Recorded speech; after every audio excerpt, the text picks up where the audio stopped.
샬롬 삼국지 8권 19번째. 오를 치러 나간 사이에 위가 군사를 낼 때 대비해서였다. 다음은 오를 치러 갈 진용의 짜임이었다. 그 출병을 말린 조우는 뒤로 빼돌려져 후위가 댐과 아울러 군량과 마초를 맡아 내게 하고 황권과 정기는 참모로 삼았다. 마량과 진지는 문서를 맡아보게 했으며 황충은 전부 선봉으로 세우고 풍습과 장남을 부장으로 따르게 했다.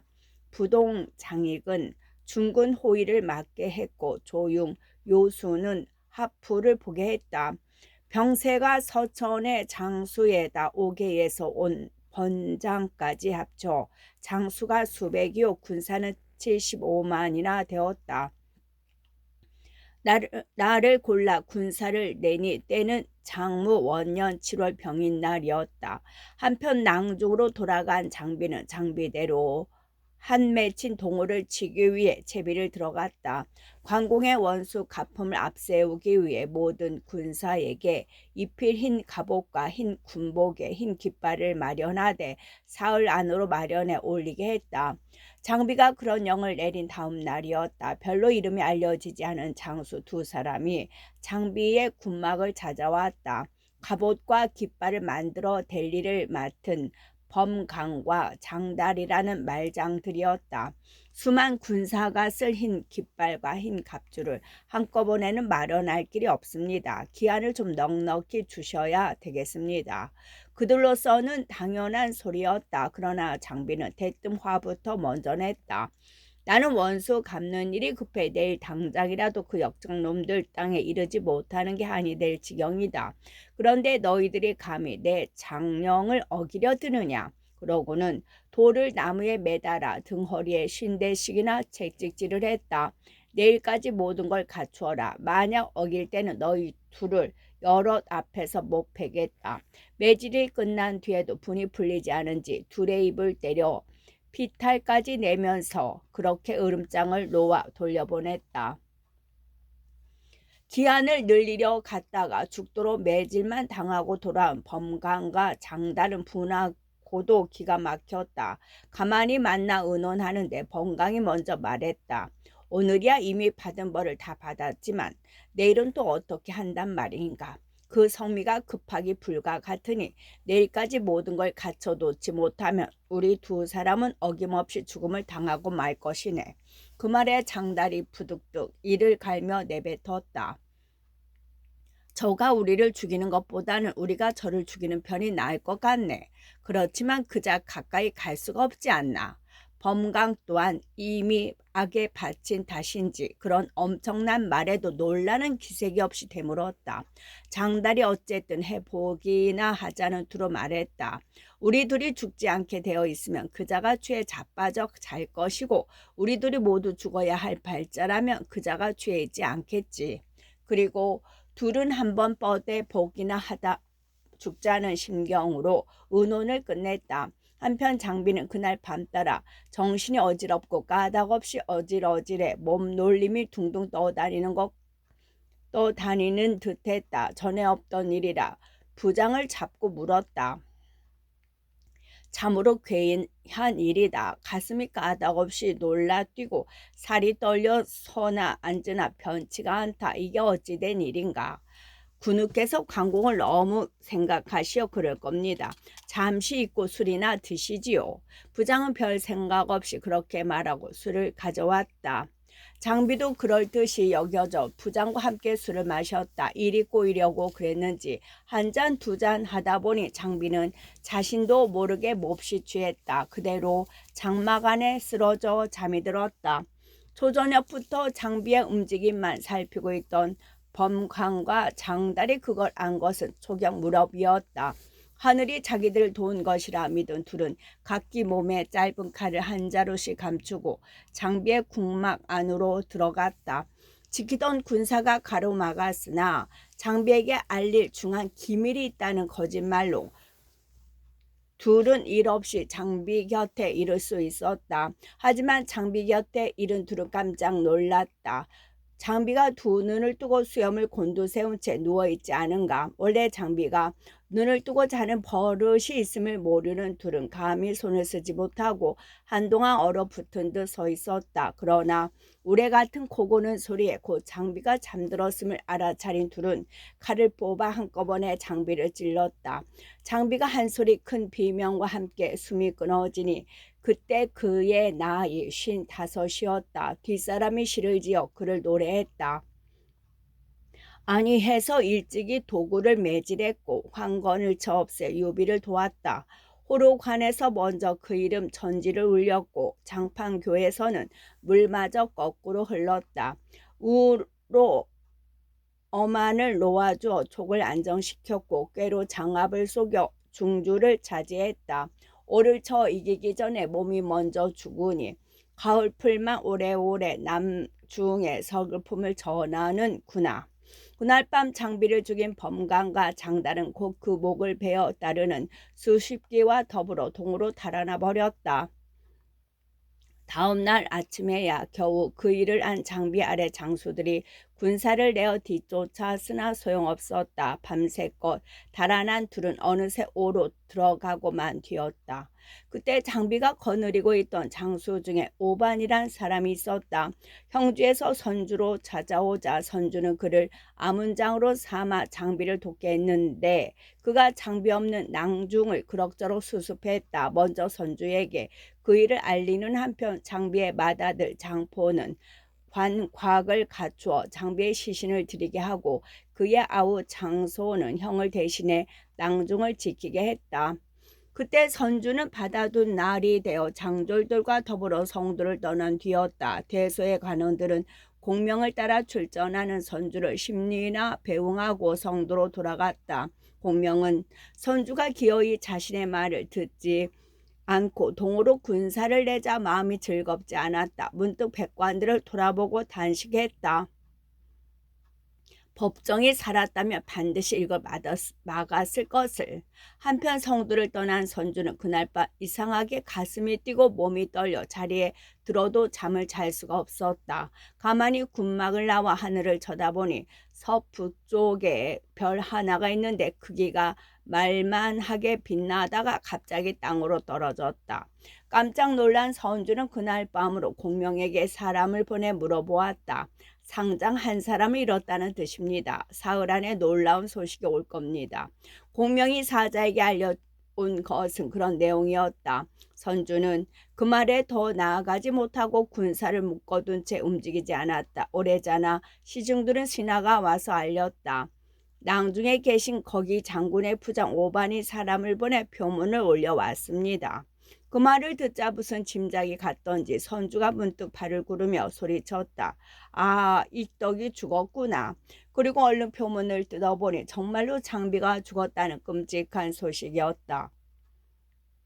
읽기를 마친 선주는 목을 놓아 울다가 끝내 정신을 잃고 쓰러졌다. 신하들이 그런 선주를 침상으로 모셔 겨우 정신을 차리게 했다. 다음 날이었다. 아직도 넉나간 사람처럼 누워있는 선주에게 다시 사람이 와 알렸다. 한때의 군마가 바람을 일으키며 다가오고 있습니다. 선주가 나가보니 한 젊은 장수가 흰 갑옷, 흰 투구 차림으로 달려왔다. 선주 앞에 이르자 말에서 내려 땅에 엎드리며 우는 그는 다름 아닌 장포였다. 범강과 장달이 신의 아버님을 죽이고 그 목을 베어 동으로 달아났습니다. 장포가 울며 장비가 죽은 일을 자세히 알렸다. 선주는 슬픔을 이기지 못해 먹고 마시는 것조차 되지 않았다. 걱정이 된 여러 신하들이 선주를 찾아보고 힘써 권했다. 폐하께서 이제 두 번 아우님의 원수를 갚으려 하시면서 몸부터 상쾌하십니까? 이럴수록 더 뜻을 다 잡으셔서 수라를 드셔야 하지 않겠습니까? 그러자 선주도 깨달은 게 있는지 다시 음식을 입에 대기 시작했다. 그리고 장포를 불러 말했다. 너와 오반은 거느린 군마로 선봉이 되어 네 아버의 원수를 갚아보지 않겠느냐?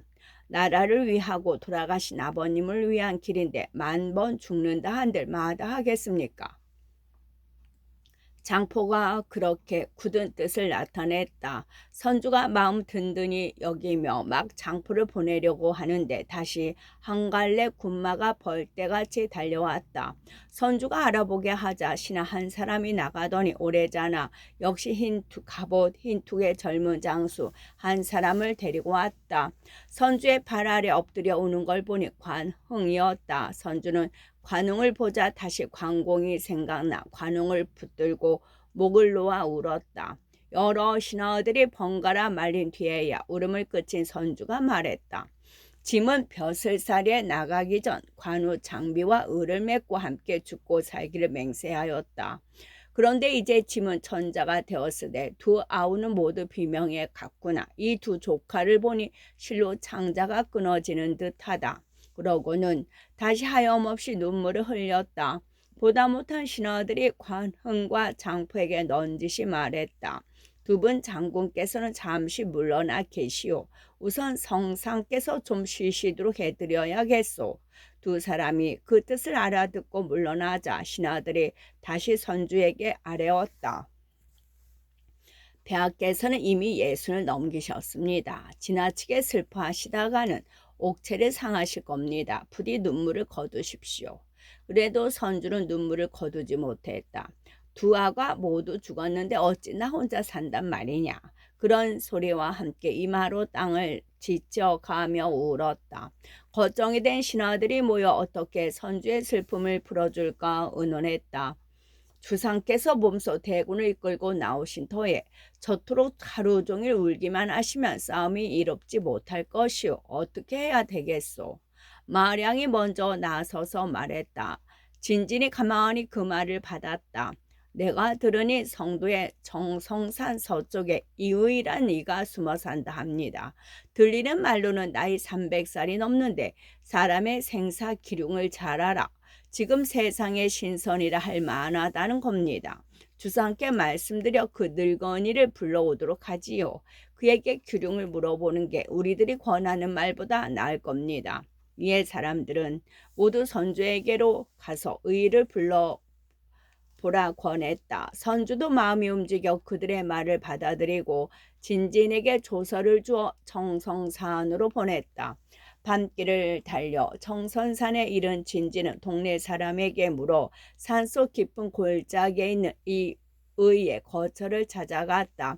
멀리서 보아도 신선히 살만한 곳으로 보이는 그 집 위에는 푸른 구름이 걸리고 예사롭지 않은 서기가 감도는 듯했다. 진진이 은근히 위압되어 그 집으로 다가드는데 문득 어린 동자 하나가 나와 맞으며 물었다. 오시는 분은 진 선생이 아니십니까? 그대가 어찌 내 이름을 아는가? 진진이 깜짝 놀라 그 동자에게 물었다. 동자는 아무렇지도 않다는 얼굴로 대답했다. 어젯밤 스승님께서 제가 이르시기를 오늘 전자의 조서가 이를 것인데 그 조서를 가지고 올 사자는 진효기일 것이라 했습니다. 효기는 진진의 자였다. 진진은 그 말을 듣자 감탄을 금하지 못했다. 참으로 신선이나 할만하구나. 사람들의 말이 거짓되지 않으면 알겠다. 그러고는 동자를 따라 집 안으로 들어갔다. 진진이 선주의 조서를 내놓고 함께 가기를 정했으나 이의는 늙음을 핑계로 산을 내려가려 하지 않았다. 진진은 더욱 간곡히 정했다. 전자께서 급히 신성 같으신 선생을 뵙고자 하십니다.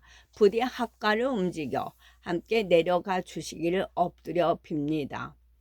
이 의인은 진진이 2번, 3번 그렇게 졸라서야 겨우 따라 나섰다. 산을 내려간 이 의인은 선주가 있는 영채로 들어가 선주를 만났다. 선주가 보니 이 의의 하얗게 센 머리에도 어린아이 같은 얼굴을 했는데 눈은 푸르고 눈동자는 모가져 있었다. 사람을 움츠려 들게 하는 빛을 쏘아내는 그 눈길에다 늙은 잣나무 등걸 같은 모습을 한눈에 봐도 이인임을 알아볼 수가 있었다. 선주가 두터운 애로 이 의를 맞아들이자 이 의가 송구스러운 듯 말했다. 이 늙은이는 거친 산 기슭에 사는 한낱 촌뜨기에 지나지 않습니다. 배운 것도 없고 아는 것 또한 많지 않사온데 폐하께서 조서를 내려 부르시니 그저 두렵고 부끄러울 뿐입니다. 무슨 일로 저를 부르셨습니까? 짐은 관우, 장비 두 아우와 을을 맺어 삶과 죽음을 함께 하기로 한 지 30년이 되었소. 그런데 이제 그 두 아우가 모두 죽음을 당해 몸소 대군을 이끌고 그 원수를 갚아주려 하나 앞일이 어떨지 알 길이 없어. 듣기로 선생은 깊고 아득한 하늘의 이치를 꿰뚫어 볼 수 있다 하니 바라건대 그걸 한번 알아봐 주시오. 선주가 그렇게 의의를 부른 뜻을 밝혔다. 그것은 하늘의 기밀에 속한 겁니다. 이 늙은이가 어찌 알겠습니까? 이의는 그렇게 발뺌을 했으나 선주가 두 번, 세 번 간곡히 묻자 마침내 말했다. 그렇다면 종이와 붓을 가져오게 하십시오. 아는 대로 그려 보이도록 하겠습니다. 선주가 종이와 붓을 내어놓자 이의는 먼저 병마와 싸움에 쓰이는 기구들로 40장이 넘는 그림을 그렸다. 그리고 그것들을 한 장 한 장 찢어버린 다음 다시 그림 한 장을 그렸다. 커다란 사람 하나가 땅에 쓰러져 있고 여럿이 그 곁에서 땅을 파고 있는 그림이었다. 이는 그 그림 위에다 백자 한자를 크게 쓴 다음 선주에게 머리 숙여 절하고 떠나버렸다. 그림을 받아본 선주는 즐겁지 아니했다. 자기 앞니를 죽은 사람을 땅에 묻는 그림으로 보여주고 있는 까닭이었다. 미치광이 늙은이로군. 이따위 늙은이를 어떻게 믿겠는가. 이걸 모두 태워버려라.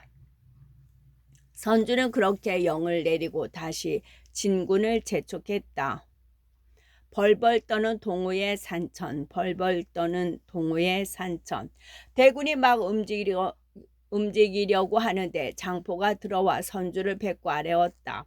오반이 거느린 군마가 모두 이르렀습니다. 소신이 그 군마를 이끌고 선봉이 되었으면 합니다.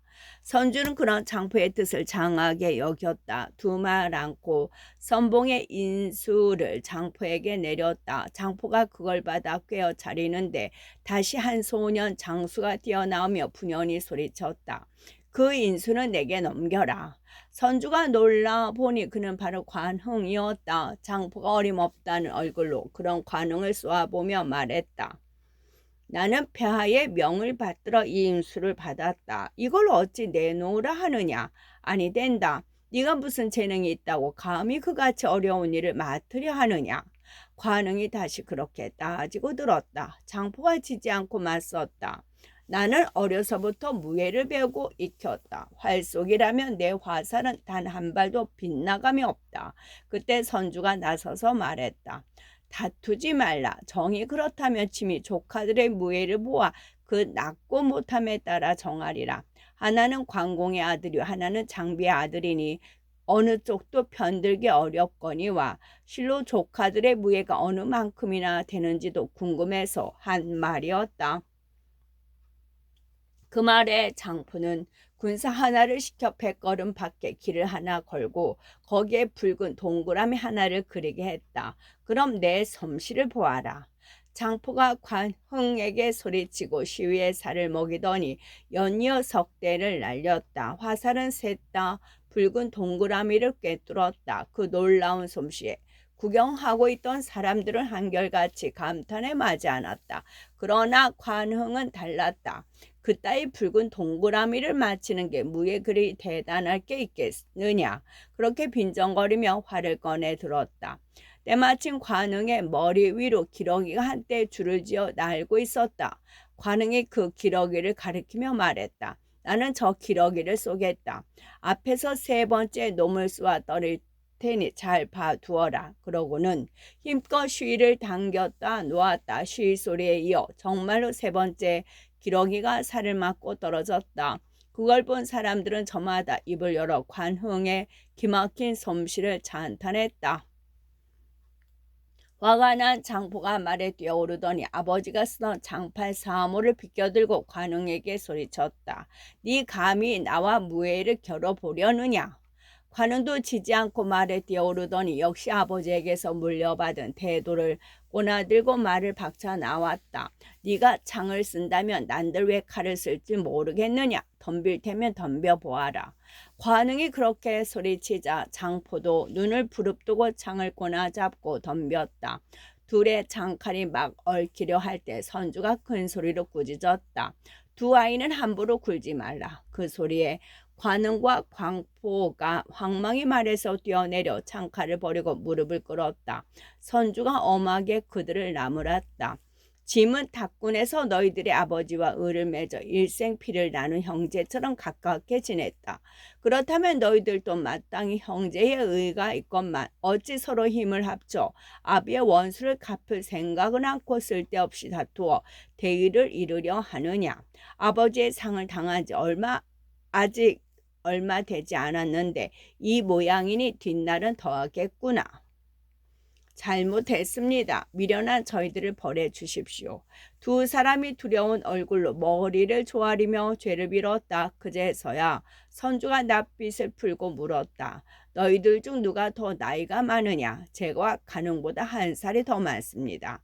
장포가 그렇게 대답했다. 윗대는 관공이 장비보다 너댓 살 위였으나 관공이 아내를 늦게 얻는 바람에 아랫대에서는 뒤바뀌게 된 것이었다. 그 말을 들은 선주가 간흥에게 말했다. 그렇다면 너는 포를 형님으로 모시도록 해라. 그리고 아우의 예로 장포에게 절하게 했다. 이에 형제가 된 두 사람은 화살을 꺾으며 길이 서로 돕고 구해 주기를 맹세했다. 선주는 오반을 선봉으로 세우고 관흥과 장포는 곁에서 어가를 지키게 한 다음 대군을 물과 무트로 한꺼번에 나가게 했다. 배와 말이 날아 머리를 나란히 하고 동으로 지쳐드는 기세가 마치 성난 물결 같았다. 한편 장비의 목을 베어 동으로 달아난 범강과 장달은 손권을 만나 그 목을 바치고 자기들이 찾아오게 된 경위를 소상히 밝혔다. 듣기를 마친 손권은 두 사람을 물러나시게 한 뒤 여러 벼슬아치들을 불러놓고 말했다. 지금 유비는 제 위에 오른 지 70만 대군을 거느리고 스스로 우리 동우를 치러 오고 있어. 그 세력은 매우 크니 실로 위태롭다 할 것이오. 이제 우리는 어떻게 해야 되겠소? 그 말을 들은 벼슬아치들은 깜짝 놀랐다. 모두가 낯빛이 변해 서로의 얼굴을 쳐다보기만 했다. 그들 속에 있던 제갈근이 문득 앞으로 나가 결연히 말했다. 이 몸은 군우의 녹을 먹은 지 오래면서도 아직 이렇다 할 보답을 하지 못했습니다. 바라건대 저로 하여금 가서 촉주를 만나게 해 주십시오. 남은 목숨을 걸고 이 해로서 그를 달래 두 집안의 화평을 되찾고 함께 조비를 치도록 만들어 보겠습니다. 손건이 보니 다른 사람이 아닌 제갈량의 형이라 은근히 기대가 생겼다. 곧 그 청을 들어 제갈근을 사자로 선주에게 보냈다. 때는 장무 원년 8월이었다. 선주의 대군은 기관 얼음에 이르렀고 선주 자신의 어가는 백제성에 머물렀다. 그러나 앞선 부대는 이미 천구까지 나가 있었다. 어느 날 가까이서 모시는 신하 하나가 들어와 선주께 아뢰었다. 오나라에서 제갈근을 사자로 보냈습니다. 선주는 만나보지 않아도 제갈근이 왜 왔는지 알만했다. 굳은 얼굴로 제갈근을 들여보내지 말라 했다. 황건이 곁에 있다가 아뢰었다. 제갈근의 아우는 우리 촉의 승상입니다. 그가 왔을 때는 반드시 그럴 까닭이 있을 것인데 폐하께서는 어찌 그를 만나지 않으려 하십니까? 마땅히 불러들여 그의 말을 들여본 뒤 따를 만하면 따르되 그렇지 못하면 오히려 그의 입을 빌려 손건이 죄를 알게 하면 되지 않겠습니까? 선주도 듣고 보니 그 말이 옳은 것 같았다. 곧 제갈근을 성 안으로 불러들이게 했다. 제갈근이 들어와 땅에 엎드려 절을 하자 선주가 대뜸 물었다. 자유께서 멀리서 오신 데는 까닭이 있을 것이외다. 무슨 일이요? 이 몸의 아우는 올해 폐하를 섬겨온 바라 거기에 의지에 감히 몇 마디 말씀드리고자 왔습니다. 제갈근이 그렇게 대꾸하자 선주가 다시 물었다. 할 말이란 무엇이오? 바로 형주의 일입니다. 지난날 관공께서 형주에 계실 때 우리 호우께서는 여러 차례 화친을 빌었으나 관공은 들어주지 아니했습니다. 또 그 뒤로 관공께서 양양을 쳐서 빼앗았을 때는 조조가 여러 차례 오후께 글을 보내 형주를 빼앗으라 권했으나 오후께서는 역시 듣지 않으셨습니다. 그런데 여몽이 광공과 사이가 나빠 제멋대로 군사를 일으켜 크게 그르쳐 놓고 말았습니다. 오후께서는 후회해도 이미 때는 늦어버린 것이니 이는 모두가 여몽의 죄이지 우리 오후의 허물이 아닙니다. 거기다가 지금은 그 여몽마저 죽어 원한도 이미 끝났다 할 수 있습니다. 손부인 일도 그렇습니다. 손부인께서는 폐하를 잊지 못하고 언제나 돌아갈 것만 생각하고 계십니다. 이제 오후께서는 이 몸을 사자로 삼아 손부인을 돌려보내드리고 아울러 광공과 익덕을 해치고 우리에게로 항복해온 촉의 장수들도 폐하께 묶어다 보내시려 합니다. 또 형주도 예정으로 촉에 되돌리고 길이 동맹을 맺어 함께 조비를 쳐 없애게 되기를 바라고 계십니다. 폐하께서는 부디 그 같은 뜻을 저버리지 마시고 우리와 힘을 합쳐 조비의 제위를 찬탈한 죄를 물으시고 그릇된 대통을 바로잡도록 하십시오. 제갈근의 그 같은 말에 선주가 벌컥 화를 내며 소리쳤다. 너희 동우는 내 아우를 죽여놓고 이제 와서 감히 교묘한 말로 나를 달래려 드느냐. 그러나 제갈근은 조금도 두려워하는 기색 없이 말했다. 아니오시다. 저는 일의 크고 작음과 무겁고 가벼움을 가지고 폐하께 말씀드리는 겁니다. 폐하께서는 한조의 황숙이 되시면서도 한제가 이미 조비에게 옥죄를 빼앗겼건만 그 역적을 처없애려 하지는 않으시고 성다른 형제들을 위해서 귀하신 몸을 움직여 몸소 대군을 일으키셨습니다. 이것은 바로 큰 의를 버리고 작은 의를 고르신 것이라 할 수 있습니다. 또 중원은 이 나라의 땅이요 장안과 낙양은 모두 대환을 일으켜 세운 곳이나 폐하께서는 그쪽을 버려두고 다만 형주만을 다투고 계십니다. 이는 바로 무거운 것을 버리고 가벼운 것을 잡으시는 것이 아니고 무엇이겠습니까? 천하의 모든 사람은 폐하께서 제위로 나아가심을 보고 반드시 한시를 되일으키시고 한의 신하를 되찾으실 줄 믿었습니다. 그런데도 폐하께서는 위는 그냥 두시고 오히려 우리 오를 치료하시니 크게 그릇됐다 아니할 수 없습니다. 그러자 선주는 더욱 불같이 화를 냈다. 내 아우를 죽인 것들하고는 함께 하늘을 이지하느리라. 짐으로 하여금 군사를 물리게 하려 한다면 짐을 죽이지 않고는 안 될 것이다. 승상의 낯을 보아주지 않았더라면 먼저 그대의 목을 베었을 터인즉 그대는 어서 돌아가라. 돌아가서 송관에게 목을 싣고 죽음을 기다리라 이르라. 그렇게 제갈근을 꾸짖어 내쫓았다. 제갈근은 더 말해봤자 소용없음을 알고 할 수 없이 동으로 돌아갔다. 한편 제갈근이 촉으로 떠나간 뒤에 여러 날이 돼도 돌아오지 않자 장수가 송건을 찾아보고 은근히 걱정하는 말을 했다. 제갈근은 촉병의 세력이 금을 보고 거짓으로 사자가 되어 오를 버리고 촉으로 간 것 같습니다. 이번에 그는 틀림없이 돌아오지 않을 겁니다. 그러나 선거는 조금도 걱정하는 기색이 없었다. 나와 자유는 생사로도 바꿀 수 없는 맹세를 한 바 있소. 내가 자유를 저버리지 않으면 자유 또한 나를 저버리지 않을 것이오. 지난날 자유가 시상에 있을 때 공명이 오로 찾아온 걸 보고 나는 자유에게 공명을 붙들어 보라 한 적이 있어. 그때 자유는 내게 말하기를 제 아우는 이미 유비를 섬기고 있습니다. 의란 두 마음을 품은 것이 아닌즉 아우는 아무리 붙든다 해도 남지 않을 겁니다. 그것은 제가 주공을 버리고 가지 않은 것 같은 것입니다. 라고 하였소.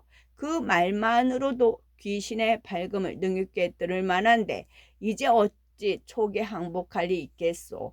나와 자유는 사람과 사람의 사귐을 뛰어넘는 믿음으로 맺어져 있으니 다른 사람의 말 몇 마디로는 그 사이를 벌어지게 할 수 없을 것이외다. 그러는데 문득 제갈근이 돌아왔다는 정갈이 들어왔다. 손건이 장수를 돌아보며 말했다. 보시오, 내 말이 어떻소? 그러자 장수는 얼굴 가득 부끄러운 빛을 띠며 손건 앞을 물러났다. 뒤이어 들어온 제갈근은 손건에게 선주가 화친을 받아들이지 않으려 함을 전했다. 손건이 크게 걱정하는 빛으로 단식했다. 일이 그러하다면 우리 강남이 실로 위태롭게 되었구려. 그러자 개화에서 한 사람이 나서며 자신있게 소리쳤다. 제게 한 가지 계책이 있습니다. 이 위태로움을 넉넉히 풀어낼 수 있을 겁니다. 손건이 반갑고도 놀라와 그를 보니 그는 중대부 조자였다. 그대는 무슨 좋은 계책이 있는가? 손건이 그렇게 묻자 말했다. 주공께서는 그저 표문 한 장만 지어 저를 사자로 위에 보내주시면 됩니다. 제가 조비를 이해로 달래 위로 하여금 한중을 치도록 만들어 보겠습니다. 그렇게만 된다면 족병은 절로 물러나지 않을 수 없을 겁니다. 그러자 송건의 낯빛이 문득 흐려졌다. 그 계책이 좋기는 하오마는 경이 가서 반드시 지켜야 할 게 있어. 결코 동호의 기상을 떨어뜨려서는 아니되오. 손건이 그렇게 말하자 조자가 결연히 다짐했다. 제가